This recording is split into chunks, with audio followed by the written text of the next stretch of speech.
It is time for another edition of the Fight HQ podcast. Of course, I am Jason Floyd. That is Pete Rogers Jr. Here to break down UFC Saudi Arabia, which goes down here on early Saturday here in the United States. 9 a.m. is when the prelims will start. Main card, noon p.m. Eastern time. First off, for a fight night card, Pete, this is a very nice fight night card that the UFC has put together. Yeah, I don't think it's bad. There are some matchups that I like. Obviously the main event, the co-main event from a striking standpoint, I think it will be good. Could be low volume. It could be, one that maybe doesn't produce for DFS, but I think it's one that we're all interested in. Like I want to see what Shara looks like against another striker and MVP. It's hard to not want to tune in when MVP's fighting. But yeah, all in all, I'm not too disappointed with this card. And it's not like a week where we have crazy 9,000 options. I think the last time we were here, we had like 97, 98. We had like 5 or 6 9,000 options, maybe even more than that. And this week, it's a little bit less. So yeah, I'm interested to see where you lie on some of these fights. I feel like we're going to be different on some, and that's totally okay. But yeah, I'm excited. Yeah, I mean, I think as we talk about game theory for UFC Saudi Arabia, I think where really it starts for me is looking at the heavyweight matchups on this card. Right near the top of the card, you got Pavlovich and Rozenstruik. I mean, anyone who has seen the resume of Sergei Pavlovich, you know what to expect. This is a guy that primarily he's not seeing a second round. Either way, either he's winning the first round or he's losing the first round. And you look at his losses in the UFC are against the top-notch competition. So is Jairzinho Rozenstruik. He's only lost pretty much to the top notch of this conversation of this division. Like, to me, I think that's a fight that you want to get to both sides on, just because of the the volatility there. Me and Pete were talking about before the show about Terrance McKinney, and look, Terrance is tough to trust, but you do understand the upside that it's always going to be there. I mean, to me, I don't care who is on the card, Pete. When we talk boom bust play, it starts with Terrance McKinney. It starts right there. Yeah, it has to. I mean, I think he's the most volatile option on the slate, but I think he has the most potential on the slate. I mean, he has excellent wrestling, excellent jiu-jitsu, devastating power, crazy pace, quick win bonus potential, crazy volume, aggression. It's just like his cardio for the back half of a fight is something that's super questionable. His fight IQ is super questionable as well. I mean, but I would rather take chances on a fighter with so much upside in a situation like this than take maybe the safer 9,000 or 8,900 fighter. So yeah, I'm all about Terrance McKinney this week, and I think it's a layup of a fight, to be honest. I mean, he's going up against Damir, who has not been in the octagon in quite some time, and even when he was in the octagon, I don't think that he was all that great. So I think it's somewhat of a no-brainer. It should be a layup for him, but Terrance McKinney does Terrance McKinney things sometimes, and he can make a fighter that has no business beating him beat him. Appreciate the super chat there from Nicholas. As always, we appreciate everyone who tunes in, everyone that shows support for what we do here at the Fight HQ podcast. We have our Discord channel, totally free to join. We're not, go in there. Great conversations that we do have in there. I know there's, I was sitting here in the office getting some things done here at the home office. And obviously, there's a lot of talk about a fight that I think me and you are going to have a healthy discussion on, and that's the women's flyweight matchup of Jasmine and Silva. I think there's ways to look at that. Bueno Silva moving back down 125 pounds, first time being back at 125 since 2021, and we've seen what Jasmine can do. And I think one of the questions, and I know me and you will have this discussion about, maybe is there cardio liabilities there with Bueno Silva, and could Jasmine take advantage of that? And in the first Friday night, I mean, look, it is low-level UFC heavyweight action. We both know that. Everyone watching this show knows that. But, man, God, even though Pogues has gone to decision all 3 of his UFC fights, it's a fight that I just kind of sit there and go, with the price point, Pete, how do I avoid it? Yeah, it's tough to avoid it, right? Like sometimes I try to just skip past the 8,200, 8,000 fight because it's annoying. I tend to not be the best at that fight. It's a pick'em fight. And I tend to pick them wrong. Now you combine it being an 8,200, 8,000 fight, and it's the first fight of the night. So it's a Pete and Jason special. And, it's like, I think it's a no-brainer that we have to roster it one way or another. It is a heavyweight bout. Heavyweights do have the highest upside of finishes within any division. You have a guy who's in Hamdi Abdelwahab, who's, I would say, a little green, to be honest, in his MMA career. He's a Greco-Roman Olympian, um, but his MMA career is very minimal, and his strength of schedule is pretty poor. Going up against a guy in Jamal Pogues who's had it, 2 Dana White Contender Series fights, three bouts in the octagon already. So it's just like, it's a situation where I also know that Jamal Pogues has wrestling to him, not maybe of the caliber of Abdelwahab, but he has a Brazilian Jiu-Jitsu black belt, trained under the likes of Joe Stevenson. He's definitely the better kickboxer of the two because he utilizes his kicks. Abdelwahab has that crazy aggression and power, and got a split decision over Dontel Mays. But I've never been the biggest Dontel Mays guy, so it's like I don't really hold that win, with too much value. But I think it's a conversation where it's like, I will embrace the volatility this week. There's a situation where it's maybe a poor score, but I'm excited to talk about that, and I will be picking Pogues when we get to that fight. And the other heavyweight matchup, I think, is also a fight that you got to kind of circle, and especially when you're looking for that punt play. I look at Thomas Petersen at 6,900 as potentially someone to get into, but we're going to get into that as we do go on. We will have a DraftKings contest. I'll get that contest up here later on today. Of course, as I mentioned, we got our score channel. Also, if you want to take advantage of the tools that Stochastic has, they do have an offer for the Fight HQ listener, 15% off any MMA package they offer. All you got to do is use the promo code FIGHTHQ, so they know that you're coming here from the Fight HQ podcast. Of course, links to those tools that they have are in the show notes below if you're watching us here on YouTube Live, or if you're listening to us after the fact on the podcasting platforms, or after the fact right here on YouTube. We appreciate everyone that checks out the channel. Of course, if you're not subscribed to the channel, please do that as well. It would be much appreciated. Let's get right into this one, Pete. We got the main event. We got the former champion, Israel Adesanya, taking on Nassourdine Imavov. Imavov, of course, is the betting underdog in this one. He's plus 135, minus 160 for Izzy. Izzy, $8,600 on DK, $18 on FanDuel. Imavov, $7,600 on DK, and $13 on FanDuel. And one of the things that I had mentioned to Pete that I think has got to be really a talking point, we talk about Izzy, especially where he is at now at this point in his career, is the fact of he is now training full-time with one of his, rivals in Robert Whittaker. Whittaker, made the move over to City Kickboxing primarily because, he needed bodies. He needed people in the room to get him ready for the fights. When you look at the teletape of this one, Izzy does have a 5-inch reach advantage on this one. Of course, this is Izzy's first fight since losing the title to DDP back there in August. He's lost back-to-back fights and is 1-3 in his last 4 fights. For Imavov, since that loss to Strickland, he's 3-0 with 1 no contest. At no contest, the matchup there against Chris Curtis. He's won 3 in a row against Roman Dolidze, Jared Cannonier, and Brandon Allen. And I think really, Pete, when you talk about the talking point of this fight, really is about, will Imavov try to implement a wrestling game here? Yeah, I think that this is an interesting moment for both of these fighters in their career. Israel Adesanya is kind of at a low point in his career, back-to-back defeats to Sean Strickland and Dricus Du Plessis. Won a fight over Alex Pereira in the rematch, but before that was finished via KO TKO in the 5th round over Alex Pereira. So he's 1-3 in his past 4. So I definitely think that there have been better times to be an Israel Adesanya backer. It's not like he's at a hefty price tag as he was in his fight against Sean Strickland, where he was 9,700, which is kind of crazy, thinking in hindsight of how that fight went. But here he is at 8,600 over Nassourdine Imavov. Imavov has always been a guy that I thought had potential to climb the rankings, and somebody that I thought could pose problems for a lot of different fighters. He does have some wrestling to resort to.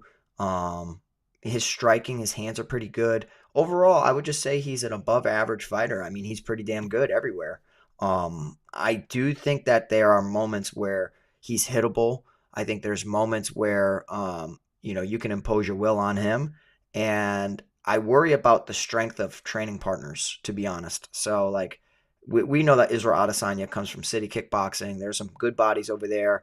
But now teaming up with Robert Whittaker, I really think that they could take each other to new heights. And whenever you have such a high-level training partner like a Robert Whitaker or somebody within a large organization, like another ranked fighter that you're training with every day, even if it's only for a couple weeks in the lead up to this fight, I think it really benefits Israel Adesanya.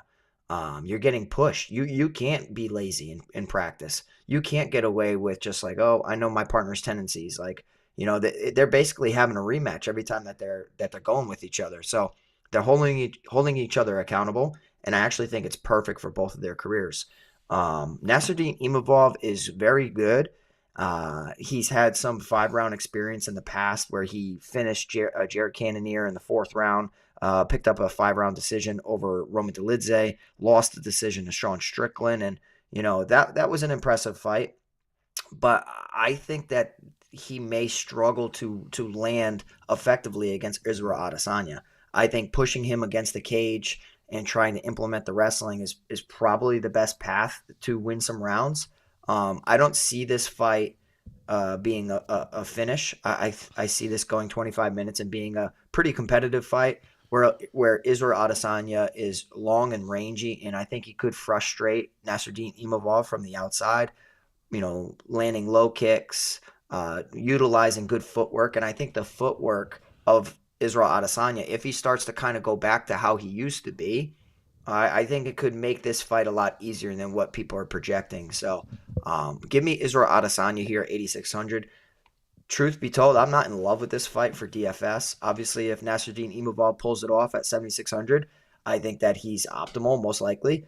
And I would probably say that if he pulls it off, that he utilizes his grappling to win some rounds or win some moments.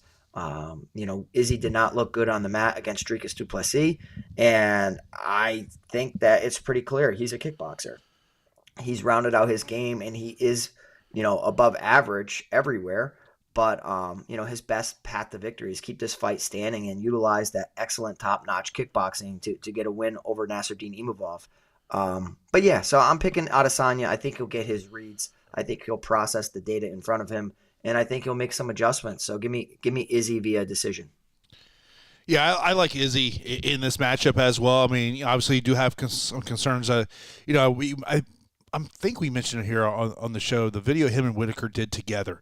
And, one of the things that really kind of stuck out to me when they were kind of just talking in general, it was all, you could see kind of the relief on Izzy's face, the fact of he knew he didn't have to travel to the United States and have all that travel time. So it's a much easier trip for him to go over to the Middle East here in Saudi Arabia. Clearly you have the concern about, potentially Imavov getting the takedowns, but I think Izzy is able to get this job done. Now, is it optimal at 8,600? I don't know. I don't know if Izzy can be optimal at 8,600. Oh, now, if he goes out there and finishes Imavov, yeah, he'll be. But if you tell me this is a 5-round Izzy decision win, I just don't know if he's optimal at that price point. I don't think he is. And if I go through his wins, and then you compare it to 8,600 salary, 96.5, 85.8, 75.4, 84.7, 102.3, 49.2. I just don't see it happening. I think that there's some better fights to target. Yeah, it's crazy to think about. You've got now Izzy being training partners with Robert Whitaker. Mm-hmm. You got Alex Bahia, who's going to be in the corner of Sean Strickland next week. MMA's a crazy game, man. It's just how it is.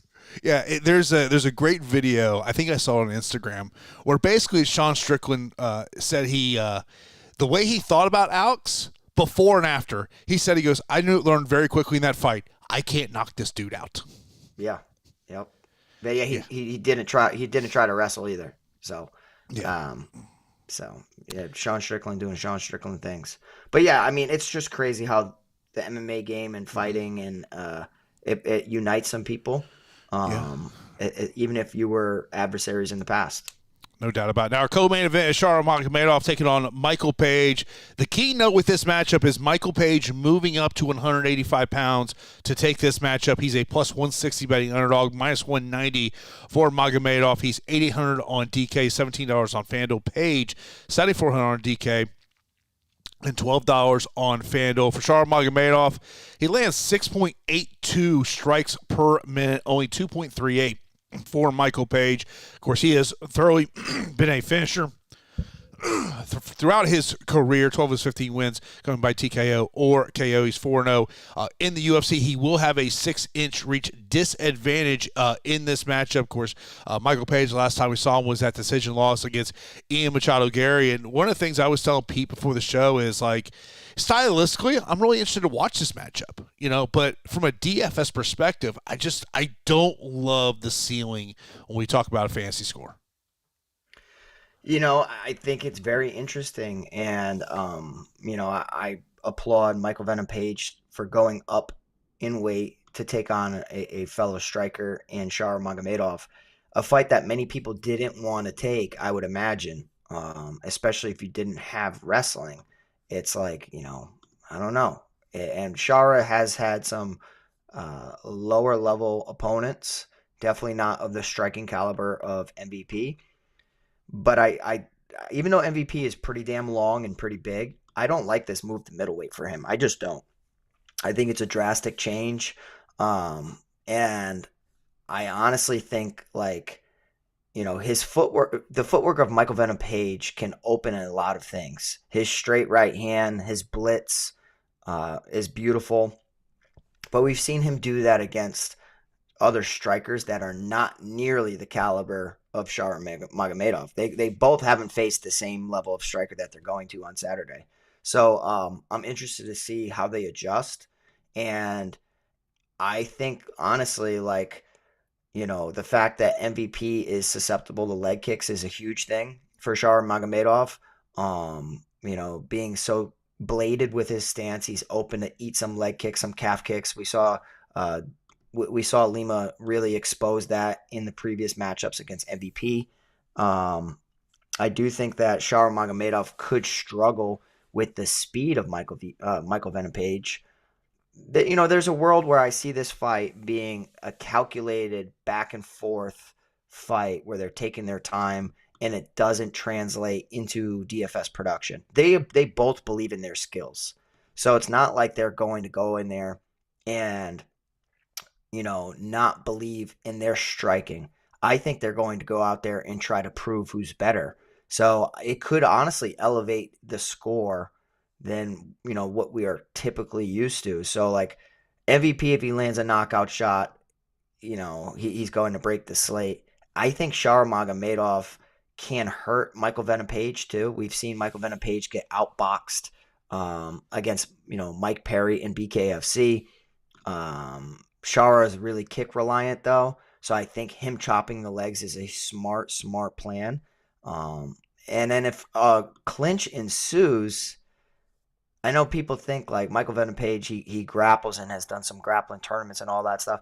I'm willing to bet Shara Magomedov's the better wrestler of the two. I'm willing to bet Shara Magomedov has some sneaky wrestling that he just doesn't go to. I've seen some videos of Shara Magomedov jokingly shooting singles on Cristiano Ronaldo. I've seen him, slam people in the cage just jokingly. I think that Shara has some sneaky wrestling that a lot of people don't think. Offensively. Defensively, I think it's pretty poor, but he does get back to his feet. So if a clinch ensues or MVP is clearly the better striker in this situation, then Shara could honestly go to that well of, like, dude, I'm just going to take him down. And then that's where, he could break the slate with some very unconventional style, given what he normally does in the octagon. But for me, I'm gonna pick the middleweight here. I'm gonna pick the true middleweight in Shara Magomedov. I understand why you may want to go with Michael Venom Page at 7,400. I don't hate you for it. MVP scored 52.6 despite hurting Kevin Holland multiple times in their fight. So that's a low volume win. Shara Magomedov had a low volume win against Michal Olashechuk, 74 points. Had a nice one over Silva in his debut, scored 97. So, I think there may be some better fights to target. But I'm going to pick the middleweight here in Shara Magomedov, and I'm just going to sit back and enjoy the fight. I just can't wait to see what happens. Yeah, I mean, I think part of me for this would be, in terms of large field GPPs, I want to see where ownership kind of lies on the main event and co-main event, and that'll really rely on my decision-making process of how much I want to get to these top two fights. Overall, I from a fight I like Magomedov and Page, but from a DFS perspective, I really don't like it in this one. But, I might look at what is Shara Magomedov to win by decision prop. That may be somewhere I would want to go in terms of this one. And if you're in or Discord, I did share a funny image I saw this week where so Shara was at one point training with Habib and his dad when his dad was around. He was kicked out of the gym because he refused to cut his hair. Yeah. Hey, man. It's like I've how many baseball players didn't want to go to the Yankees because they didn't want to be clean shaven, Yeah. And I think it's pretty corny that teams require you to look a certain way. I think as long as you look decently professional, that's fine. But yeah, I mean, the guy likes his hair, so what are we gonna do? You can't fault him. Yeah, and it's going to be interesting to see, as he progressed his UFC career. Is the UFC able to get him licensed in the United States? I think there are going to be some commissions that I think are going to have some issues with licensing him here in the United States. Next up, we got a heavyweight matchup. We got Sergei Pavlovich taking on Jairzinho Rozenstruik. Rozenstruik, a plus 255 betting underdog, minus 330 for Pavlovich. He is 9,100 on DK and $19 on FanDuel. Jairzinho, 7,100 on DK. And $9 on FanDuel. Pavlovich will have a 6-inch reach advantage in this one. He is coming off that decision loss against Alexander Volkov. That was the first time he had made it out of the first round since 2017. Prior to his back-to-back losses, I think sometimes you kind of forget this. He does have a first-round TKO victory against Curtis Blades. Jairzinho Rozenstruik, I feel like it wasn't that long ago that Pete, maybe we were kind of starting to say, you know what, maybe we need to start fading this guy. But all of a sudden, he's 1-3-4. And when you look at his UFC losses, Francis Ngannou, Ciryl Gane, Curtis Blades, Alexander Volkov, Jailton Almeida. So, but this is one of those matchups where, look, do I favor Sergei Pavlovich in a matchup? No question I do. But, man, if you're playing multi-entries, I think you got to get to both sides of this fight. Yeah, so I mean, I can see how this fight, would make it into the most of your lineups. It's a heavyweight bout, excellent strikers. I think that there's going to be some respect there between the two, so they can't just march forward and get quick knockouts in the first round like they normally do. I think it's going to have to be calculated, which could result in a second or third round KO. And at the price of 9,100, does a second or third round KO? Does it pay off for 9,100 Sergei Pavlovich? I'm not sure. And I know that, of all of his wins in the UFC, it's all in the first round. And he scored damn well. What happens if it doesn't finish in the first round? For me, I'm big on Sergei Pavlovich. The only person that I like to beat Sergei Pavlovich was my boy Tom Aspinall. So I called that one right, thankfully. And in this matchup against Jairzinho Rozenstruik, yes, he has some back-to-back wins over Tai Tuivasa and Shamil Gaziev. Gaziev is a gas bag, so he has poor cardio, had no business being in a 5-round fight. Just got his first opportunity to headline. And that's what we saw. Jairzinho Rozenstruik, took over as the fight went on and ended up finishing in the 4th round. We saw Jairzinho and Tai Tuivasa. Tai really has fallen on hard times, like really hard times. Hard for him to get a win inside the octagon. But he picked up a decision over him because he was so calculated and he was the better kickboxer.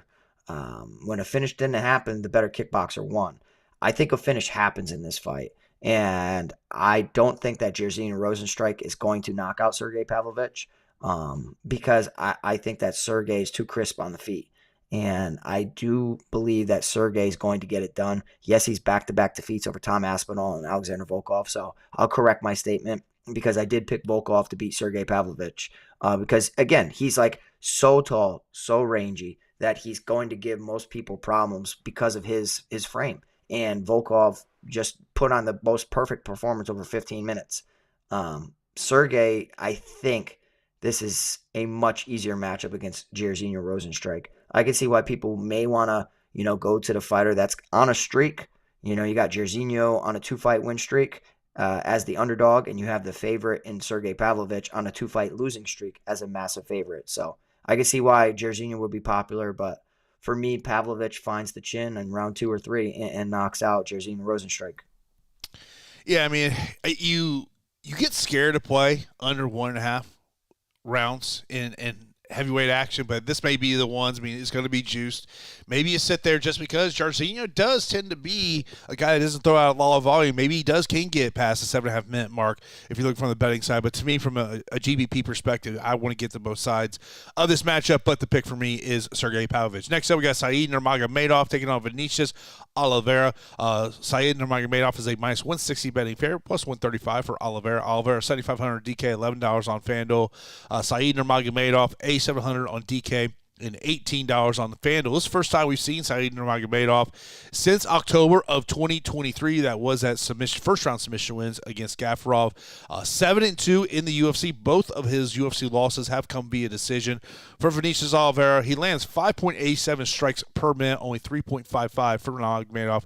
2-0 in the UFC, and he is coming off a win against Ricky Simon, Pete. Yeah, so Vinicius Oliveira has broken onto the scene with a highlight reel flying knee knockout over Bernardo Sopai, and then impressively beat up Ricky Simon. But Ricky Simon didn't really go out there and try to wrestle like typical Ricky fashion. Ricky has fallen in love with his hands a little bit, fell into the trap, and got outstruck and hurt multiple times against Vinicius Oliveira. So pretty impressive that Oliveira is 21-3 and 2-0 inside the octagon. On Dana White's Contender Series, he landed like one of the most massive, I think it was a left hook. Left hooks we've seen, just completely just folded his opponent. Now he's going up against a Said Nurmagomedov who has 9 UFC fights to Vinicius Oliveira's 2. And I do think that Said Nurmagomedov has some advantages in this fight. I think that he's the better grappler of the two if he chooses to go to that well.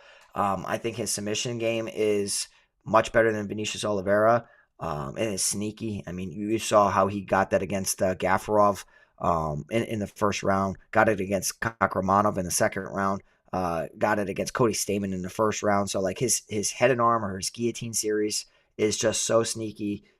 If you're going for a takedown against him because he kind of outstrikes you on the feet, he just sets you up and he just takes your neck. In this matchup, I think that Vinicius Oliveira is just going to be edged out. He's going to be edged out in the striking. So Nurmagomedov has good footwork. He has good striking, good hands, good legs. If Vinicius loads up, as he always does, I think that's where we could see Said Nurmagomedov capitalize on an opening, take him down if he wants to, just to win the round, just to control him for a little bit, bank some time, tire out Vinicius. And I do like Said Nurmagomedov here. And, he's at a price tag of $8,700 where he's affordable. But I've never really viewed him as like some spectacular DFS option if he doesn't get the finish. I don't know if this fight's going to be a finish. It could be. We have seen, Vinicius Oliveira get knocked out on the regional scene. Said could definitely do that. He has the power. He has the hands, the legs to pull it off. But for me, I think I'm going to pick Said Nurmagomedov to win a decision here. And I just love some other fights a little bit more. Oliveira could push the pace in this fight, which could lead to a better score from either one of these guys. But give me Said Nurmagomedov here at 8,700. If Said's under 20% ownership, I think I'm a little more interested in him.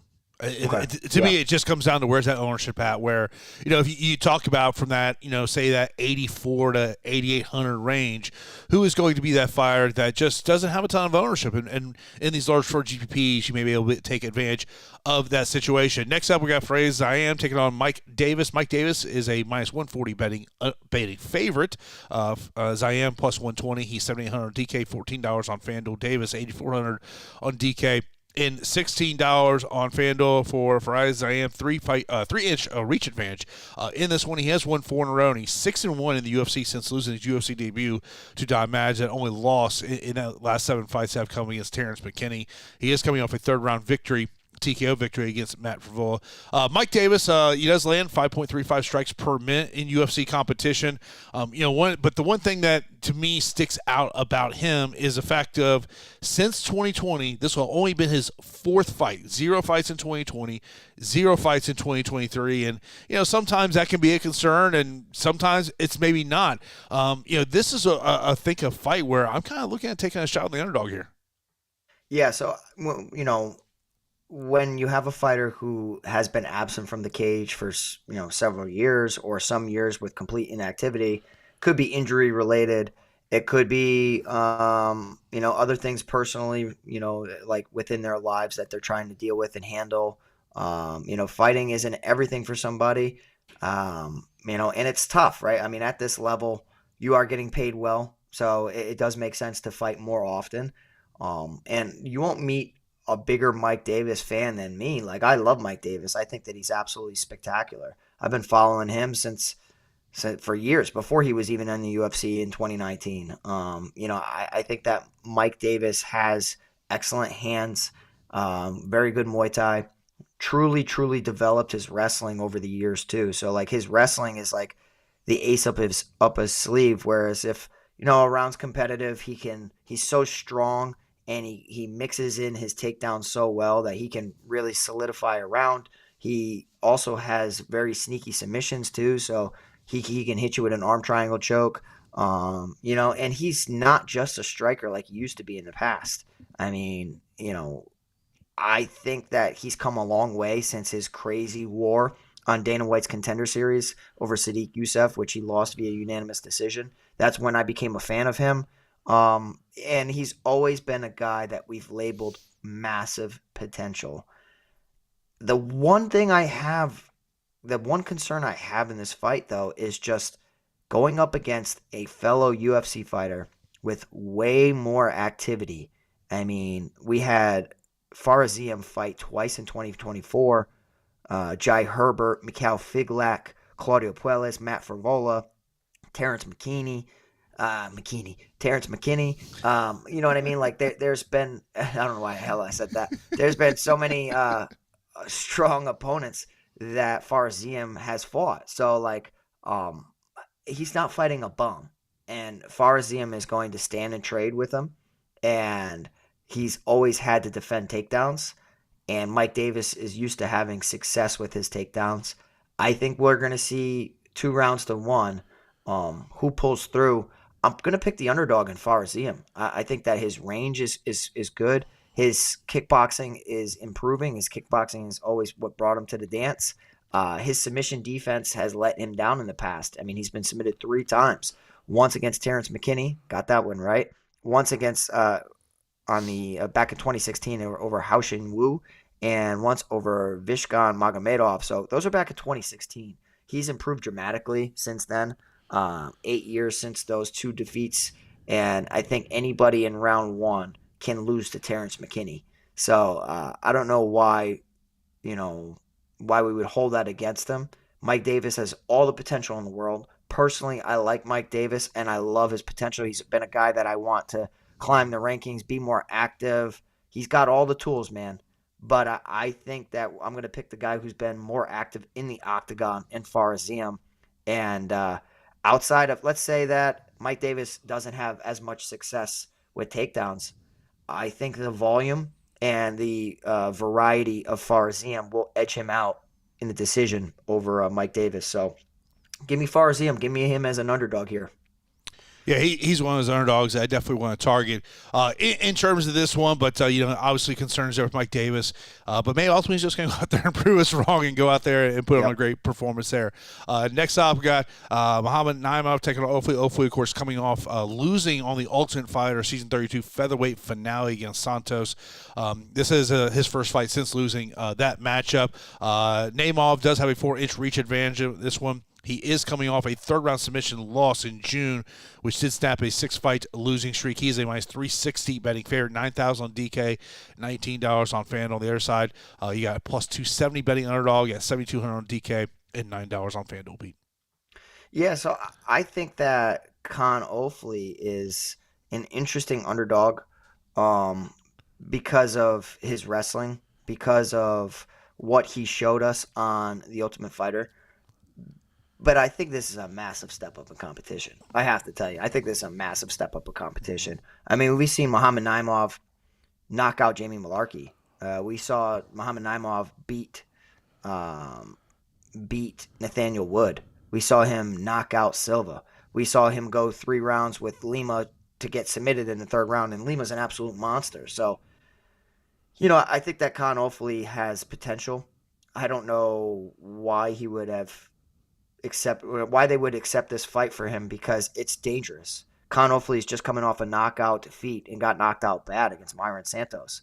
So now you're going up against a guy in Muhammad Naimov who will be very patient at times, and when he throws, he hurts people. I don't know why. He hurts them, and he's just got that dynamite in his hands that when he touches you, people get rocked, people get wobbled, people don't have the same confidence they did going into the fight. So for me, I think this is too big of a step up in competition. And from what I saw in the Mayra and Santos fight, Kaan Ofli's pretty hittable, and I don't like that. I don't like that combination going up against Muhammad Naimov. If you're hittable and Muhammad Naimov hits you, I think he's going to sleep you. So, not to mention, like, Naimov can wrestle. He can offensively wrestle. On the regional scene, we were worried about Muhammad Naimov, like, kind of being a gasser. And I think it's more of him just being selective. You know, not everybody's a volume fighter. You should be a volume fighter within the lower weight classes because you know everybody's going to push a pace. But, man, he'll defend. He will just survive, and then he'll land a shot, and then the fight's over. So I'm going to pick Muhammad Naimov here at 9,000, but I cannot ignore what Kaan Ofli looked like on The Ultimate Fighter, mixing in, strikes, good wrestling. Let's say he doesn't get knocked out in this one. This could be a competitive decision, but I think he gets knocked out. So give me Muhammad Naimov here at 9,000. Yeah, sometimes I wonder why fighters go on The Ultimate Fighter. At this stage, I truly wonder why you want to put yourself into a house for 6 weeks and away from technology and all that. But it continues to go on. We got another season of The Ultimate Fighter coming up here. I believe they start filming here like in the next couple of weeks. If I ever had the opportunity, I would do it. I would do it in a heartbeat. But that's me. But I think it's always because it's like been a dream of mine to be on The Ultimate Fighter. And sometimes you can get some good bounces, and it turns out and works out for you. But with Dana White's Contender Series now, it's kind of throwing a complete wrench in the plans. Yeah, and I think the other side of it is I think 5 years ago, 6 years, 7 years ago, The Ultimate Fighter was a clear path to get to the UFC. Now there's just so many opportunities because there's so many fight cards that are out there. That to me is why it's just kind of changed a little bit. Sam, I appreciate your super chat here. The chair fund. Yeah, we all need good chairs. Especially as you get older, you got the back. It gets to you. Yeah. So thank you, Sam. Thank you guys always for supporting the channel and Fight HQ. Jason and I love doing this, breaking down DFS, breaking down the fights in general, talking betting lines, talking everything fight related. It's a dream of ours to be able to do this and hopefully on a larger platform. But everybody that's been supporting us through the years, we appreciate it. If you can hit that like button, get us over 100 likes. And we're trying to get to 5,000 subscribers. It's our next achievable goal. And Sam, I'm not accepting money for a chair fund. I'm accepting Toshi crypto. So I will accept all Toshi crypto. And if you guys have been paying attention, I've been telling you guys about Toshi, and I'm going to stand by it. I think it's going to be the next big crypto. So, so that's, I accept all Toshi now. So if you guys ever want to send some Toshi my way, please do. I will say this: my knowledge of crypto is not good at all. Not good at all. Get some Toshi, bro. Just trust your boy over here. And I just wanted to kind of add on to what we were talking about before with the Ultimate Fighter. With Bellator dissolving, PFL releasing fighters, and becoming like the most shrug emoji ever. Like, what the hell is it anymore? Yeah. I actually think that could result in better seasons for the Ultimate Fighter. So like fighters in the past may not have wanted to go on the Ultimate Fighter because you got other avenues, you got other ways. But now it's like, dude, you're kind of limited. And like if some of these, say Patricio Pitbull, I know he's a part of GFL now supposedly, but no, his brother is. His brother Where's is. that? Patricio. His brother is. Okay, good. Well, Patricio is still trying to get signed by the UFC. Yeah. I want Patricio in the UFC. That's what needs to happen. But like, say he was presented with they did like the Demetrius Johnson season where they brought in all these champions that were actually legit to the Ultimate Fighter to have an immediate title shot for a flyweight bout. I think that's interesting, and I actually think it could open the doors for better seasons of the Ultimate Fighter. But Also could result in better seasons for Dana White's Contender Series too. So I don't really know what's going to be the next step. Yeah, I mean, I think the biggest issue this sport faces is ultimately legitimate opportunities outside of the UFC. And I think, and look, and having the honor of being the play-by-play for Double Down and talking to a lot of these South Florida fighters, you get a good sense where fighters' heads are at. And I think a lot of it right now is, yeah, if you're going to put me into that Grand Prix tournament, yeah, I'm into it. But if you're not, the PFL's not as intriguing of an option right now. That's just no. That's my perception of the situation. But I think it's going to be, I'm interested to see what the PFL does. Especially, I think that, coming off last week, I think really should be a big learning lesson for them of just put on the best fight you possibly can. And, you might potentially get a star out of that fight. And I think they potentially may have gotten a star out of Paul Hughes. Even though he did not get the win last weekend, I think they might have found a potential new star for them in their promotion. Let's go over to our next matchup. It's a heavyweight matchup. Shamil Gaziev taking on Thomas Petersen. Petersen, a plus 270 betting underdog, minus 360 for Shamil. Shamil, 9,300 DK. $20 on FanDuel. Petersen, $6,900 on DK, and $8 on FanDuel. Shamil will have a 4-inch reach advantage. He's 2-1 in the UFC. His last fight was a decision winning against Dontel Mays. That was one of the things. Dontel Mays' name came up a lot in my research for this fight card here. Thomas Petersen on the other side. Of course, 4.32 strikes landed per minute, 2.43 for Shamil. He does land 2.4 takedowns per 15 minutes of fighting. Shamil Gaziev has never been taken out in UFC competition. But the one concern, a major concern I have for Thomas Petersen is who he has competed with in Dana White's Contender Series and in the UFC. Chandler Cole, Jamal Pogues, and Muhammad Usman. Chandler Cole is not UFC level.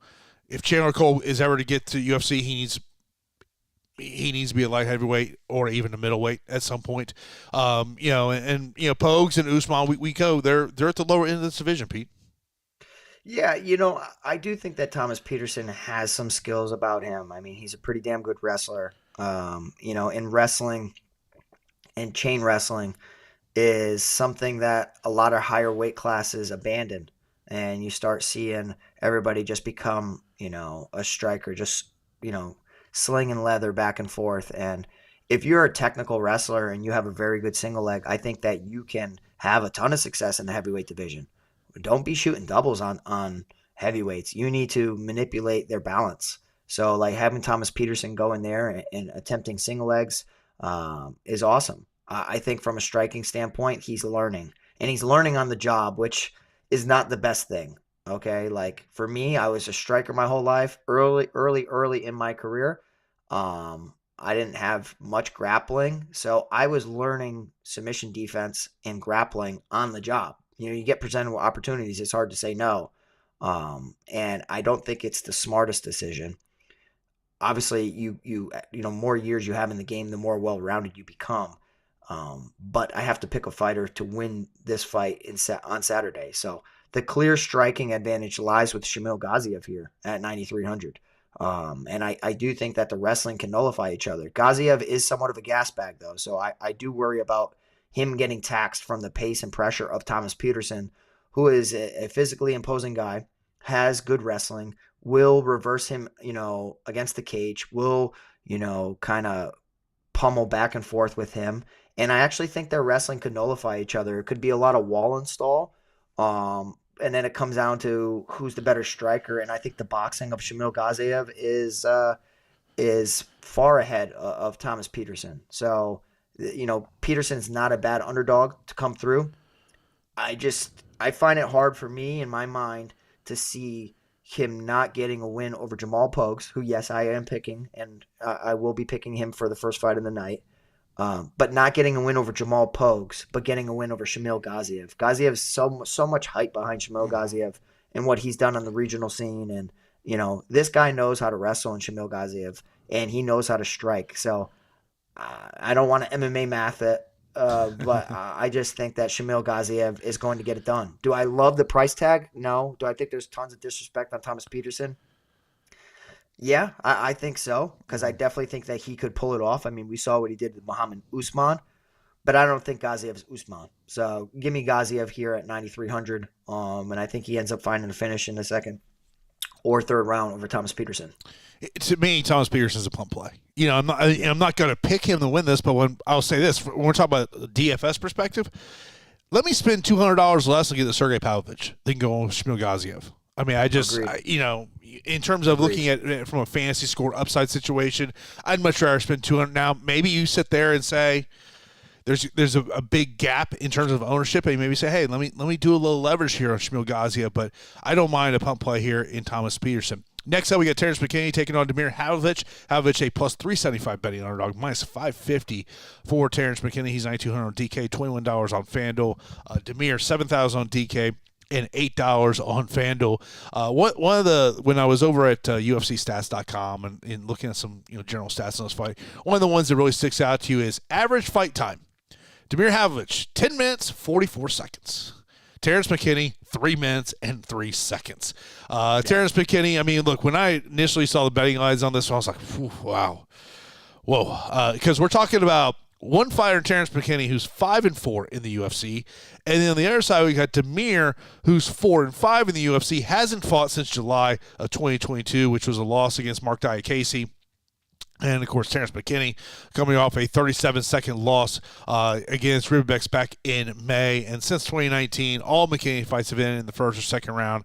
Look, I understand why people are going to target Terrance McKinney in this one, but we've been down the road of the Terrance McKinney experience. This could be it's either a really fun ride, Pete, or it's a really bad ride because no matter what, the winner of this fight is going to be optimal.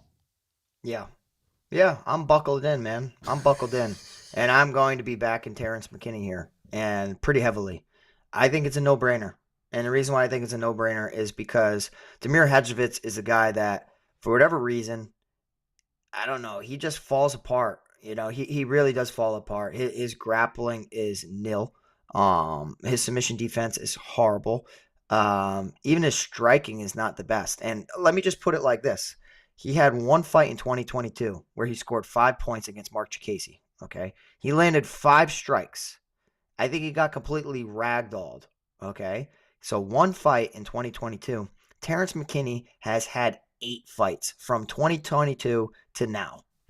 And you got a guy in Damir Hadzovic who could have been on the sidelines working, but he's still not acclimated to actual fight night and actual fight time.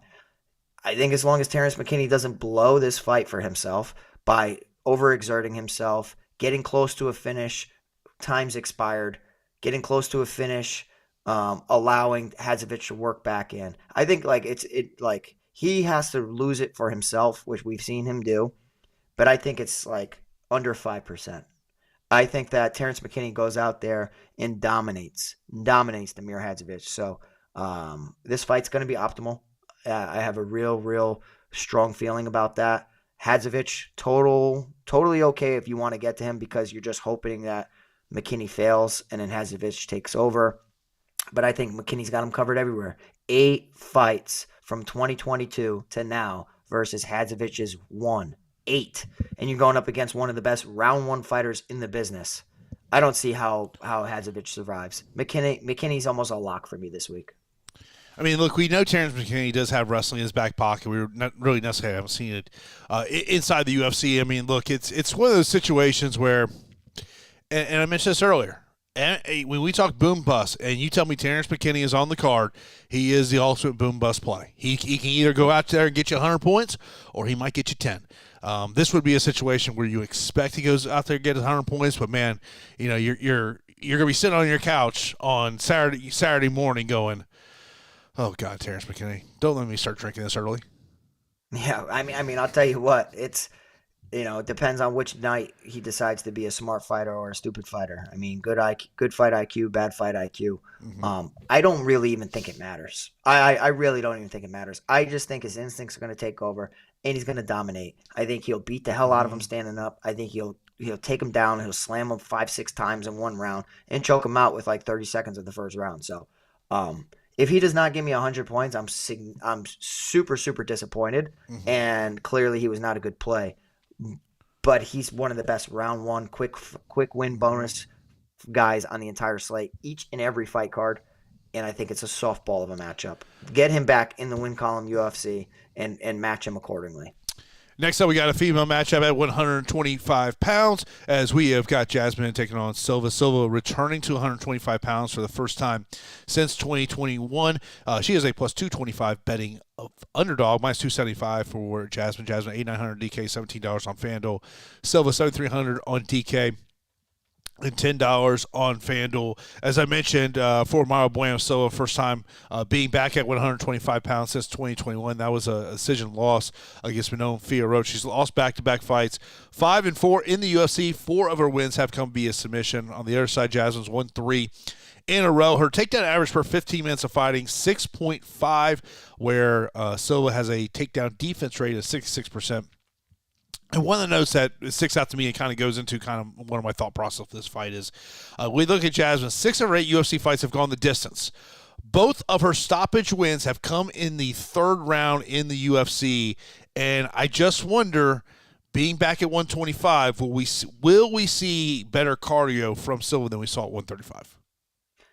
I am a believer, and I think that Mayra Bueno Silva is being completely disrespected here. This is a fighter who has a win over Holly Holm. This is a fighter who went 25 minutes with Raquel Pennington. This is a fighter who had good moments against Mayra Chasson before the doctor stoppage of a massive cut on her forehead. This is a fighter who has sneaky jiu-jitsu, probably the best jiu-jitsu that Jasmine Jasudavicius has faced inside the octagon. Fatima Klein, that Jasmine Jasudavicius fought, was on short notice. Ariana Lipsky is a striker. Poor wrestling and poor jiu-jitsu. Priscilla Cachoeira, punching bag. Not a good fighter. Tracy Cortez is a pretty damn good fighter in all areas. Good boxing, good wrestling. And Jasmine lost that fight. Marina Maverick, low volume, but pretty solid in all areas. Jasmine won that fight. I can go through these fights, and I don't see a single fighter with the jiu-jitsu pedigree of Mayra Bueno Silva. I also think that Mayra is so slept on with her striking, and it's because she only has 1 KO win, of her 10 wins. And her boxing's improved. When she was at American Top Team, she had excellent boxing. She developed a very, very good calf kick. She chopped the legs of her opponents a lot. And I think that her striking's improved even since then. And I think that she can calf kick the hell out of Jasmine Jasudavicius, land some bombs on her.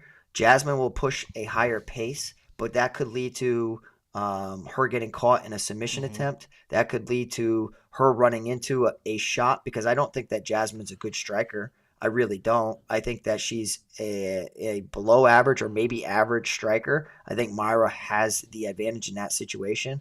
Myra's mean. I understand that the ceiling of a takedown artist of Jasudavicius' caliber typically breaks the slate for all DFS, MMA slates. I just don't see her wanting to go to the well there, because Mayra will threaten with front chokes. She'll threaten with guillotines. Her ninja choke is awesome. And I tell you what, I don't know if you've been paying attention, but guess where my girl Mayra Bueno Silva is training for this camp? She's been at the Fighting Nerds the whole camp, Jason Floyd. So I got to tell you, man, the line seems disrespectful. She's coming down in weight. Let's say she has a good weight cut. Mm-hmm. She makes weight. Or even if she misses weight but still looks good, I think that could help her defend the takedowns. And I think that she could actually pull this off as one of the biggest underdogs on the slate. And I just don't think the odds make any sense. It's all about the momentum and hype of Jasudavicius versus Mayra's on a 2-fight losing streak to Raquel Pennington, the former champ, and Mayra Chasson.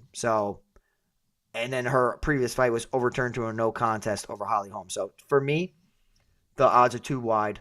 Give me Mayra Bueno Silva here. And I think that I have to have her for DFS because it allows me to spend up everywhere. So 7,300. Fighting Nerds have not let me down. And I don't think it starts on Saturday.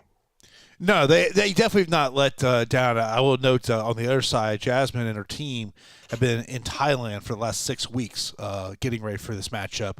Part of it was about the time zone aspect of it, too. So, look, it's going to be interesting to see this one. I mean, the price tag does concern you here with Jasmine at 8,900, but, if she does get takedown well, and if Silva has cardio issues that third round, maybe that's something you look up there. And they have trained with each other at American Top Team, yeah. And Jake mentions that. Yes, they have. And they talked about it in their interviews, how, they kind of were friendly with each other. And I get that. But I actually think, the takedown upside for Jasmine's massive, especially if a fighter is willing to stay on their back and just play jiu-jitsu. So I get it. But I think the odds are too wide. The better striker in this fight is Mayra Bueno, in my opinion.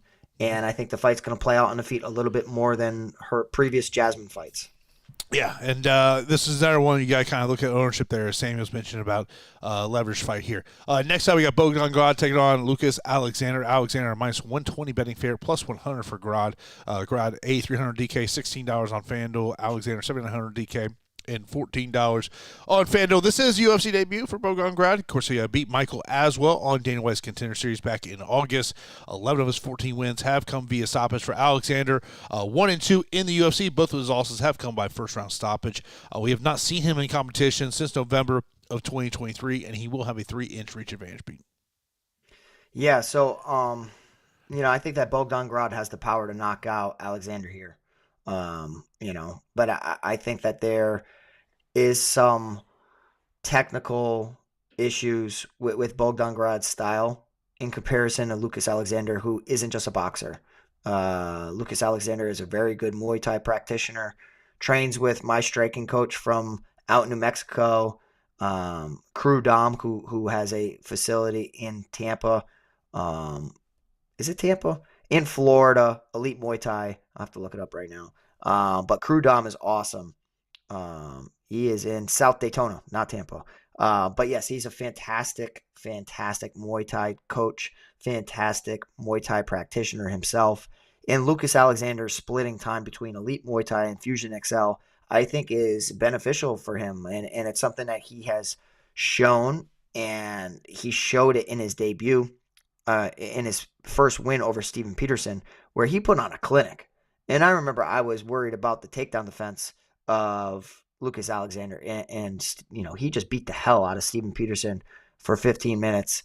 And his kicks, his range, he's very knowledgeable in the striking aspect, except for when he just turned his back to stand up. And Jekasargi hit him with a big clubbing shot and knocked him out pretty cold. So, I mean, there's some UFC experience here for Lucas Alexander, and it's been a little up and down. 2 defeats, only 1 win, but the 3 fights he's a little bit of accustomed to the octagon. Bogdan Grad accustomed to fighting in Vegas. 2 Dana White Contender Series fights. 1 did not go his way. He got knocked out pretty brutally, and then he put on a hell of a fight in his most recent one. So I think this is a striker's delight. I think they both have moments to have success. Bogdan Grad clearly has the power to knock out Alexander. Jekasargi had power to knock out Alexander. He found the shot. I think on the outside, though, the chopping low kicks, the calf kicks, the body kicks, the front kicks of Lucas Alexander can actually open up the hands, and just the versatility of the striking, not so hand-reliant, makes me give the nod to Lucas Alexander in a close fight, in a competitive fight.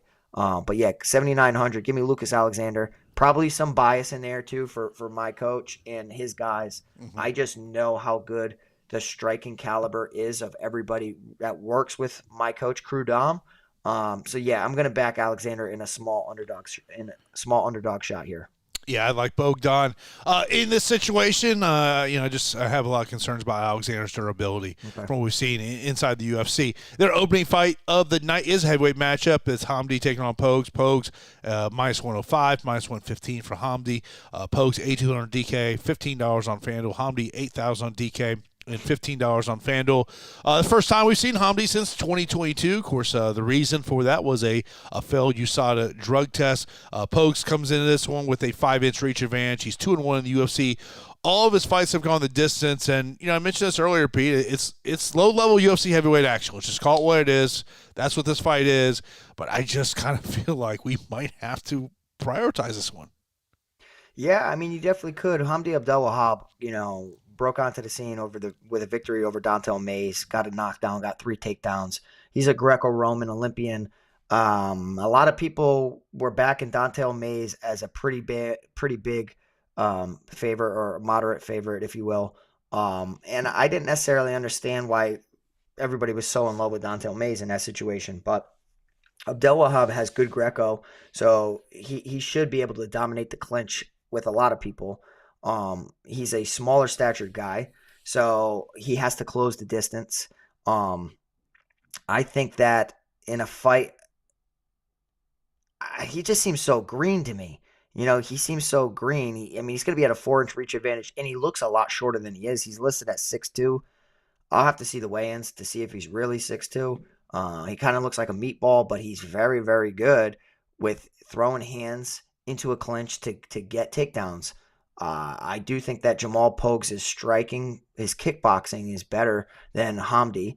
We'll see Pogues throw head kicks. You'll see Pogues, chop with leg kicks and throw good rangy strikes. Utilizes a jab. And to me, when I see fighters utilize a jab, you're like, dude, that's the most basic thing in the world. But for me, when I see it as the most underutilized weapon in MMA striking. You watch boxing, that's, you get behind the jab. You establish your jab. That is like the first thing in a boxing match, and you need to do. And I think more fighters should implement that. And when you see a fighter utilize their reach or utilize a jab, you got to applaud them because it's rare in MMA. And I see Jamal Pogues doing so. He's also been in a fight where he's gone up against a fighter that wanted to take him down, and that fighter was Thomas Petersen. And Jamal Pogues was able to pull off a victory there, scored terribly, scored 56.3, but landed better strikes, reverse position off the cage. Pogues is a Brazilian Jiu-Jitsu black belt, worked his whole career with Joe Stevenson, had a catch wrestling background, started working with Joe Stevenson. So I like the fact that Pogues isn't a fish out of the water when the fight hits the mat. Let's project and think like if Hamdi gets on his back, which most wrestlers hate being on their back, there's a situation where Pogues could be levels above in that realm. Like if Pogues gets on his back, I'm not too worried about him, getting to a hip, butt scooting to the fence, getting back to his feet. He's been there. But if Hamdi Abdelwahab gets put in a compromising situation on the mat, how's his jiu-jitsu? I know his wrestling's solid and his wrestling's really good. I mean, it's not solid if he's, an Olympian. But I have questions about his jiu-jitsu. I have questions about his strength of schedule. I have questions about his PED pop. There's so many things. He could come in here and look, career best. He could look even better than before. But for me, I'm going to pick the guy in Jamal Pogues, who I've seen on the Contender Series multiple times, and I've seen inside the octagon, and one that I know has gone through a major body transformation from his last fight or two to now, taking his career more seriously, super focused, super driven. Give me Jamal Pogues here at 8,200. Probably a very unpopular pick. I have a feeling that Hamdi Abdelwahab will be super popular because of how he looked and how poor Pogues has scored in the past. Yes. But I'm picking Jamal Pogues. Yeah, I mean, I think in terms of who has a higher ceiling, I think it's Hamdi in this one, in terms of a fantasy score upside, just because of what we've seen from Pogues in this one. So we'll see what happens there. Let's get into our straight-up fight picks before we get into listener questions. Main event, give me Izzy. Yeah, give me Izzy. Co-main event, I'll go Magomedov. Yeah, give me Magomedov. I'll go Pavlovich. Yep, Pavlovich for me. Give me Nurmagomedov. Give me Nurmagomedov as well. I'll go with my first underdog in Ziam. Yep, Ziam for me. Naimov. Gaziev. McKinney. Jasmine. I'm going Bueno Silva. I'll go in terms of the betting underdog, Bogdan. That's my underdog number 2. Okay, I'm going Lucas Alexander. I'm going to go Hamdi, but don't feel great about it. Okay, and I'm going Jamal Pogue. So slightly different in certain spots. Totally okay. But yeah, I mean, all in all, I'm pretty excited for the card. Get some questions over there from our Discord channel. First up, value plays underneath 8K. So when you talk about underneath 8K here, I think you have to look at Imavov. If you tell me value plays main event, co-main event, I'd much rather get to Imavov than get to Michael Page, because I think the only way Page is going to score great is if he can knock out Magomedov. I think even a decision win, say Page wins, let's just say 29-28. I think we're looking at 50 to 60 points. Totally agree. I would put Rozenstruik in the value. I think he's more of a punt play than he is a value play. But you definitely see the upside there. Vinicius Oliveira, I think, could be an interesting value play at 7,500. Petersen to me is a punt play. Silva may be your best value underneath AK. Yeah, I think value, like pound for pound value, I think like she's probably the best for the underdogs. But yeah, I got three of them. I got Mayra, Bueno, Silva, Ziam, and Alexander as my underdogs under 8K that I like this week. In terms of a core three on DraftKings, it's kind of a tough. I hate to do it, but I'm going to say McKinney. Even though I don't feel great about it, but I think you probably got to put me in a core play for you. 2 and 3 is kind of interesting. It's like Izzy, if he doesn't get the finish, I really don't love the fantasy score upside, just because of how he would win the fight. Agreed. I would probably go McKinney. It's kind of hard to give core 3. Yeah, I know. It's tough. It's tough. I mean, because I would love to say Pavlovich number 2. Okay, then I've just given you a 9,200 fighter and a 9,100 fighter. Now I got to find some value, and it's probably someone like a Bogdan at 8,300. Okay. Yeah, I mean, for me, it's McKinney. It's find the underdog you like, and then it's pick the 8,200, 8,000 fighter you're like. I think as silly as that is, that would be Pogues for me, and that would be Ziam / Alexander / Silva. Yeah. Move over to some other questions that we got in here. Best takedown upside. Whew. I mentioned about Jasmine. I think she's got takedown upside, even though you brought up some great points about potentially getting stuck there. I think you have to put Imavov in that equation. Yeah, he has to be. Just because of what he could potentially, bring to the table. I was actually just going to pull up ownership here because the next question was related to leverage plays. For takedowns, Mike Davis has had crazy takedowns in the past, and that Ziam's skill set, his best skill set's on the feet. Hamdi Abdel-Wahab is a Greco-Roman wrestler, so he's got takedowns like crazy. I think McKinney's one for me. I think that if he wants takedowns, he gets them. And we've seen him do that, and his grappling is something that's completely slept on. But yeah, so it's McKinney for me. I think that it's significant upside in that matchup. Haven't seen ownership projections, but just in generally thinking of where leverage plays could be. I would be looking at, some of these higher end options if they have some lower ownership. Someone like a Shamil Gaziev at 9,300, where does his ownership kind of play into? I'm going to guess that Mayra Bueno Silva is going to have decent amount of ownership. That could be a leverage spot going the other way at 8,900 for her. Maybe if Naimov doesn't have high ownership, that could be another leverage spot. Yeah, I'm with you. I think that Naimov, I think it's a massive step down in competition for him and a step up for Kaan Ofli. So Naimov is a guy that I like quite a bit this week. Ranking the 9K fighters. So at 9K this week, we got McKinney at 9,200, Shamil Gaziev at 9,300, Muhammad Naimov at 9,000, and Sergei Pavlovich at 9,100. I think it's a 1A, 1B situation.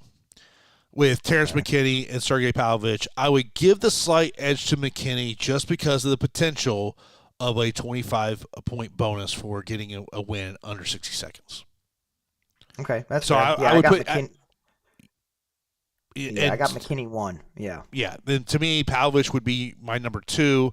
And then number 3, I would go Naimov, and then 4, I would go Shamil.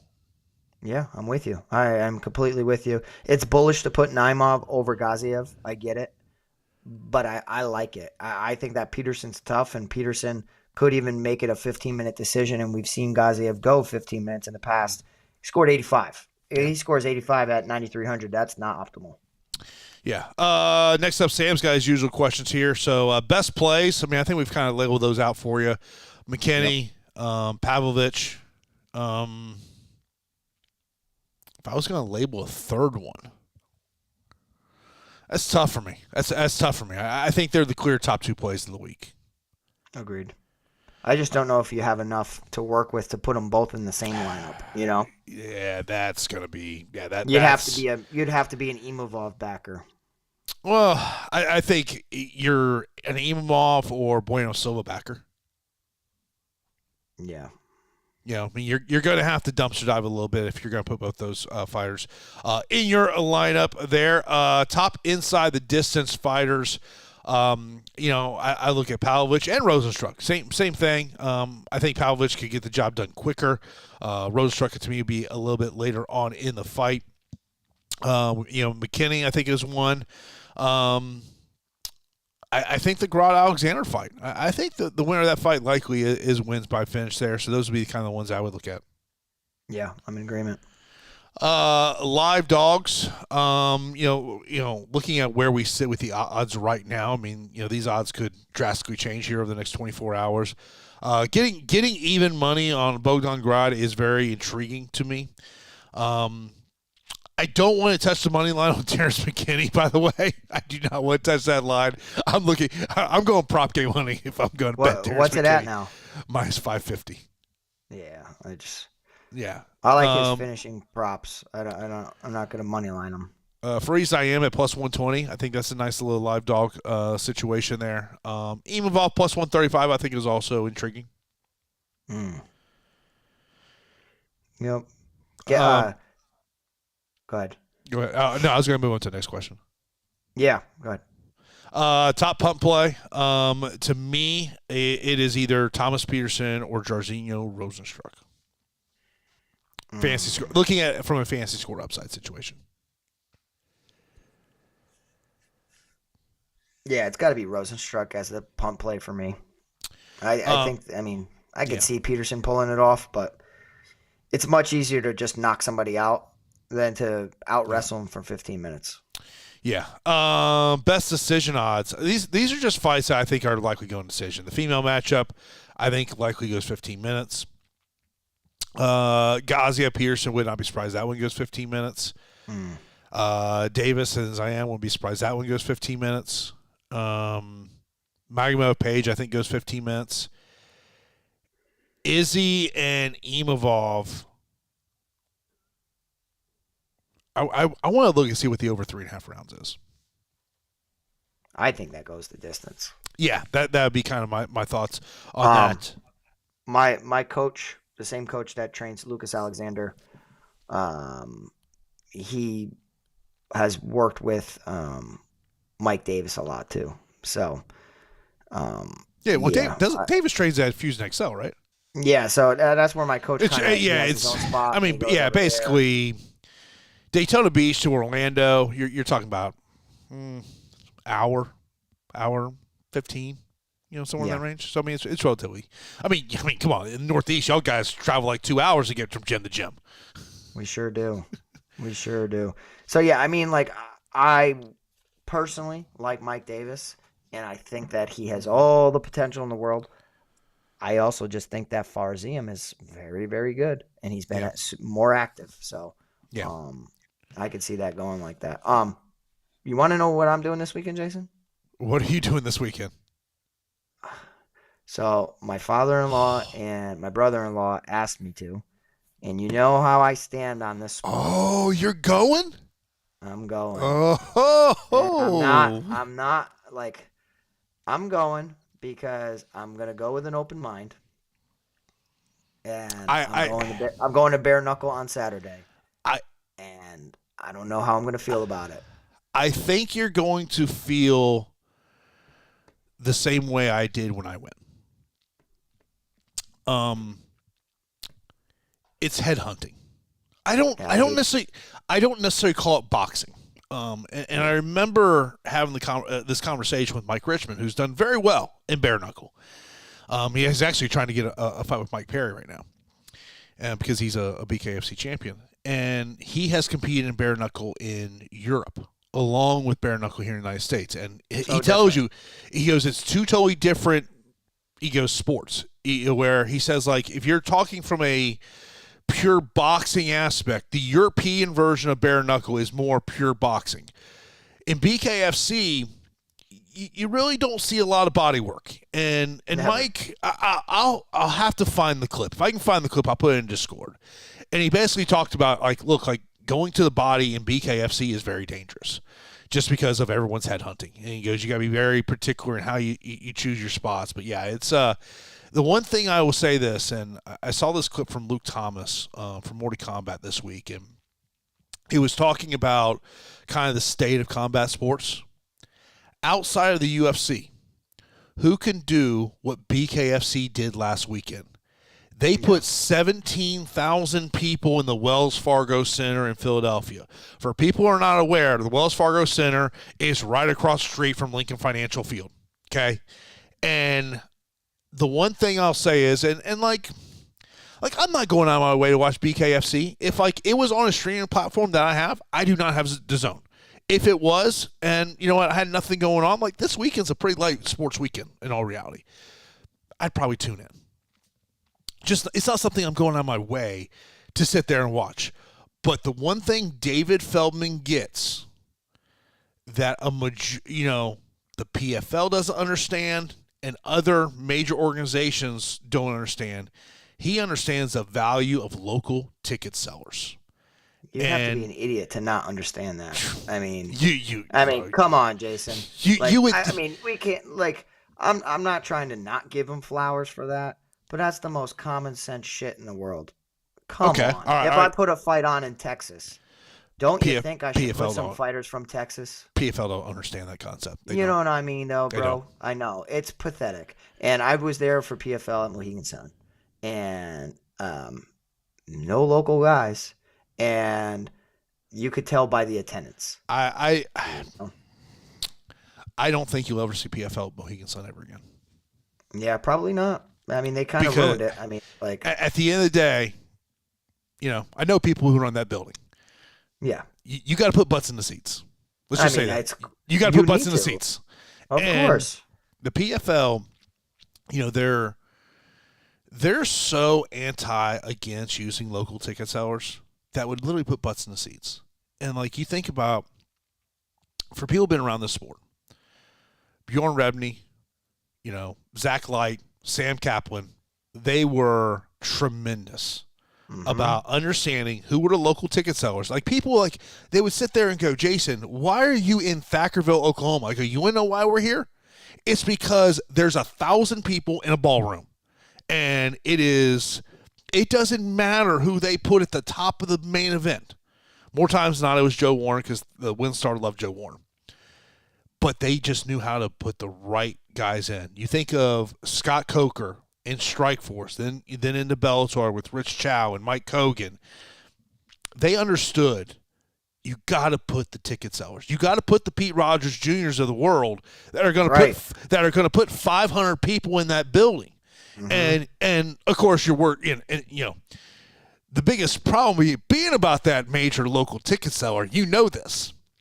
You could be the fourth fight of the night. Yeah. Or you could be the 14th. Yeah, it's happened to me far too many times, being you're a prelim and all of a sudden, nope, you're a post-lim. So you go from fighting at 7 to now you're fighting after midnight. And it happens. Or you're hoping to be the swing bout, hoping that a fight ends early so that you could get, your little 15 minutes in in a perfect spot, maybe on the TV card, and oh no, we ran a minute over, so you're not going to get it. So it's like now you're post slim. But yeah, I mean, like I want to give them their flowers for what they did in Philly. But you're a pretty shitty promoter if you don't understand that. So I mean, like, yeah, I'm interested next week to get your reaction. By the way, because I don't know if you know this, we are now in a span of 11 straight weeks of a UFC event. I'm ready for it. I'll be interested on your takeaways. I kind of feel like you're going to have kind of the same takeaways that I've had, but I'm trying to be open-minded. I know kind of like I don't like it from before, but I'm going to go there and I'm going to erase the whiteboard and I'm going to just try to like act not like an MMA guy. And I'm going to see if I just can take it in. But yeah, I highly doubt I'll enjoy it. Yeah, one of my biggest beefs with BKFC. Why do we guys stand 1 foot away from each other when the fight starts? Yeah, I don't. There's a lot of things I don't understand. That's one of the things that the whole thing of no gloves is just the most. And I just don't understand it. Like we're 2024. You know, like it's. Well, I mean, just look at the broken jaw that Eddie Alvarez suffered. That's what I'm saying. Like. All these guys, their shelf life in that, you don't have a long career. Your hands are going to be broken. No. Your knuckles are going to be broken. The scar tissue you're going to develop from all the cuts. But when Jason Knight fought in BKFC, it looked like he got cut with razor blades. And then, it just doesn't make any sense to me. But I'm an MMA purist. I love MMA. I love kickboxing. I love boxing. I don't like bare knuckle. But I'm going to go completely open-minded and no bias, and I'm just going to see because I got like multiple friends on the card. You know who might cash in from BKFC? Who? Ben Rothwell. Yeah, I know. He is a free agent. Yeah. If you're PFL, how do you not look at Ben Rothwell and go, we need someone with some type of name to stand across the cage for Francis Ngannou? Saying Francis Ngannou ever truly does fight MMA again. I want to see Mark Hunt in BKFC because I know he teased him with Ben Rothwell, like they called each other out or something like that. But Mark Hunt's perfect. He just likes to throw hands. I would wonder if Feldman would want to go down that route with Mark Hunt. Yeah, agreed. Because of the legal situation. Let's get past a couple more questions here before we get out of here. The Jason and Pete special, it's the same fight. It's the very first fight of the night. I'm going pose. Yeah, I mean, I'm going Hamdi on their situation just because of liking more the finishing upside. But, Pogues, we've seen what he can do and definitely can go 15 minutes. And you talked about the body transformation there. Favorite captains. I haven't looked at the captain contest, so this would be kind of just a general thought.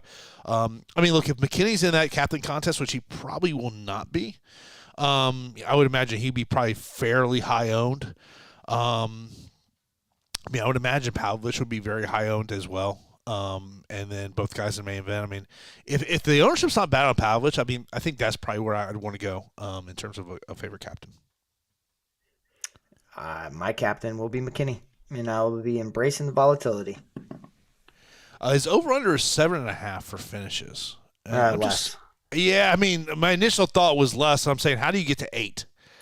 Because main event, co-main event, I think is likely both decision matchups. Pavlovich, Rozenstruik, I think that's a stoppage. Nurmagomedov, Oliveira could lean really either way. Yeah. McKinney, Hadzovic, that's a finish to me.